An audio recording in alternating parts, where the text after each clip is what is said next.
So we'll start with Senator Merkley, and welcome again to the panel.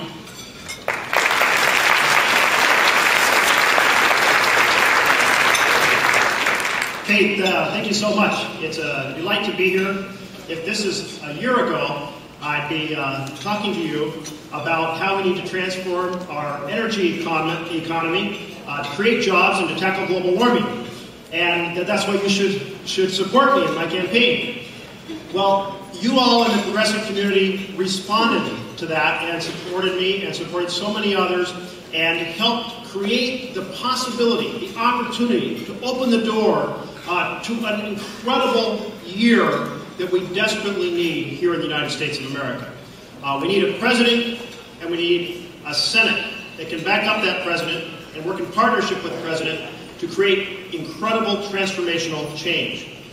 And there's a number of things that have happened so far this year which have been great, but they are such as the wilderness bill, children's health care, pay equity, credit cards, a series of financial bridges for our working families. But the big battles of transforming Wall Street, creating affordable health care for every single American, and certainly the goal of transforming our energy economy and leading global warming. These are the battles of the next 5 months, and your role as a progressive community is going to be critical if we are going to emerge from this year with significant changes in each of these areas.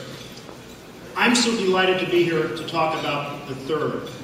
During the campaign, I talked about this issue every single night, and people would say, Jeff, surveys show that global warming is 21st on the list of voter concerns.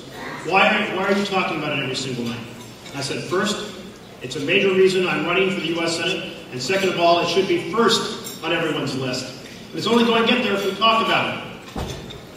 So now we're en route here, and there are three fundamental pieces or goals that should be part of this energy transformation. One is any dependence on foreign oil and national security that flows from that. The second is creating jobs, and we're going to create a lot more jobs if we're not spending $2 billion a day on foreign oil and we're spending that money here on clean energy in the United States of America. And the third is to tackle global warming. I know I'm talking to folks, to all of you, and you know a lot about this, but the number that just is anchored in my heart and soul is that everything we've seen in the world is a result of a 1 degree temperature change, or even less than a 1 degree centigrade temperature change. The retreating glaciers, the thinner ice sheets, the process of changing currents, changing weather patterns, moving insect populations, all of this, less than 1 degree. But if we don't act successfully now, and if we stay on this path we're on as a planet, then 50 years from now, so when a small child is my age, 52, we will see a world of probably a 5 degree or more temperature increase. And that is catastrophic for our ecosystems and catastrophic for human civilization, and it's a moral issue that we do not let this happen.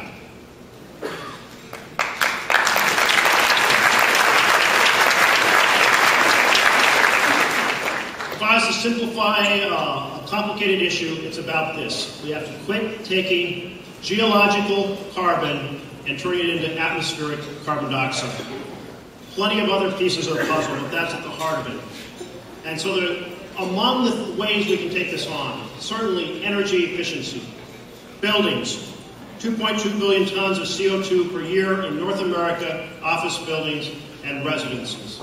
We can vastly increase the efficiency of the use of energy and decrease carbon dioxide produced through buildings and their consumption of electricity, which in turn consumption of many fuel sources, carbon fuel sources. Transportation, huge opportunity to make transportation more efficient.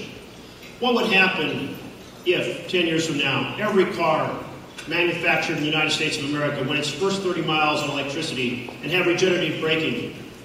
Well, crudely, 80% reduction in carbon dioxide. And that's a far more vigorous effort than anything on the tailpipe issue. The modest increases in miles per gallon, and we're talking about fleet standards, that's this big of an issue. We could make a much, much larger gain through a transformation in terms of the types of propulsion that we're using. Next, we can bypass carbon altogether, and that's, of course, where wind, solar, and wave come in. In cases when we can't bypass carbon altogether, we can pull our carbon from a recycled process in which we are looking to pull carbon out of the air. And when I said this in the past, one person spoke up and said, "Jeff, wouldn't it be great if we had a mechanical device or a device that would pull carbon dioxide out of the air?" I said, well, the great news is we do. And it's called a tree. And we need to use those trees.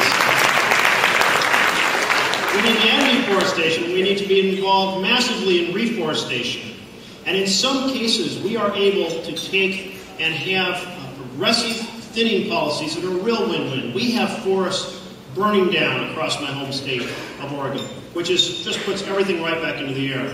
But through thinning that produces lower fire risk, much lower fire risk, much lower disease risk, proceeds to leave medium-aged trees in place that are absorbing more carbon dioxide, and use the biomass, then there is a possibility of a real win-win there. And then certainly when we can't do those mechanisms and we're burning carbon, capturing the carbon dioxide before it goes into the air. Now this is an area that requires a lot of research. Will it really work to sequester carbon geologically in the earth? I don't know. Jury's out on that, but it's worth research. Is it possible to capture carbon dioxide that's going up the flue stack and trap it and put it into concrete? Well, there's a firm in California that thinks the answer is yes, and they're looking for a large-scale demonstration.